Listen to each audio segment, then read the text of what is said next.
In this video, we're going to go over integers and doubles. So those are just the two main types of number variables that I use. Different people may have different preferences, but we're going to go with those for now.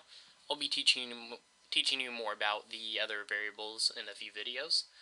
So first one we're going to go over is an integer, which is what it sounds like. It's either a negative, positive, or zero whole number. And the way we declare one, let's say we want to set x equal to 5, we'd say int x equals 5, and we put a semicolon there. So from now on, anytime we have an x, we will have a 5 there. Let's say we want to make a double y. We'd say double y equals 3.8. Now notice y has a decimal, 5 doesn't. If I try to put a decimal with 5, I'm going to get an error. That's because the integer cannot have a decimal. So I'll take that back. Even if it's 0.0, that's still going to be an error. On the other hand, oh, whoops, I did not mean to have that f there. On the other hand, this y that, although it can have a double, it doesn't really need it. See, either way I do this, I do not get any kind of a error. If I can type this right. Okay, so I'll put a comment here. Declare a int and a double. So these things are normally used for calculating. Let's say we want to get we want to square 5. We could do, actually, we could set this equal to a different variable. Let's say int x squared equals x times x, and put a semicolon there. So we know that even if we change the value of x, that is still going to be true.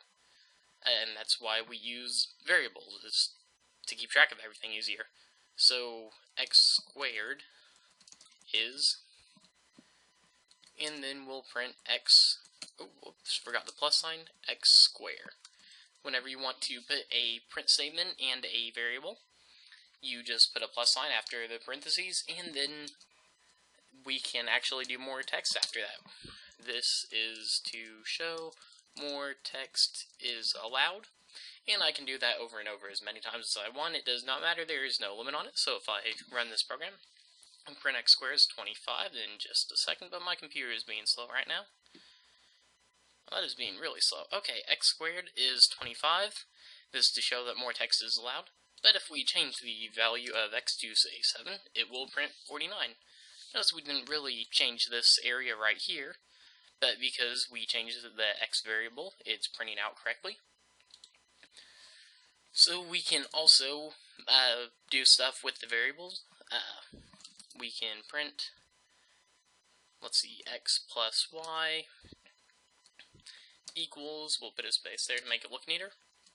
Then inside these parentheses, we'll say x plus y. Well, actually, we cannot do this. My bad. Oh, sorry, we can. We can. Alright, it's going to turn that x and basically make it a double. This is because the Java program realizes, okay, 7 plus 3 plus 4 is 10.4. Even though these are different variable types, it still lets me add them together. Except if I had, like I said, I can't even do 7.7 or anything like that. Let's try one more example, something we saw earlier. X divided by 2 equals,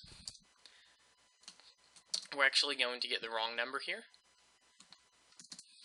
So if I say that equals x over 2, I'm going to get the answer 3 there. If I set y equal to 7, this will actually work out because y is a double and I can use the decimals with it. So y divided by 2 equals plus y divided by 2. So if I print these, see the y one is accurate, the x is not. And one thing to be careful for, if I put plus x there, it will not act, right here will, it will say 3.57, and I'll show you why in just a second. The output of this bottom one will be 3.57. Now what's going on is it says, okay, y divided by 2, So it's printing this out right here. And then it says, okay, y divided by 2, what is that? 7 divided by 2 is 3.5. And it says it also needs to print x, so the x goes right here.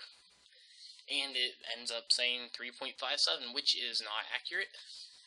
So if we wanted to make this accurate, we would put parentheses there, and parentheses there. So order of operations, this would all go in at once. And this should print 10.5. So we'll run that. Y divided by 2 is 10.5. We know it's not true. But if I do plus x over here, then that makes the statement accurate. Okay, I think that's about all I'm going to do with variables for now. Like I said, we'll go more in depth later on with what numbers can be, with how different numbers are used, how accurate certain things can be. Make it kind of complicated, especially with the doubles. But that's not for now. The next video, we're just going to be going over some simple math, we're going to be going over how to switch two variables, how to switch the value of two variables. Alright, hope this video helped you, and enjoy the rest of the tutorials. Thanks for watching.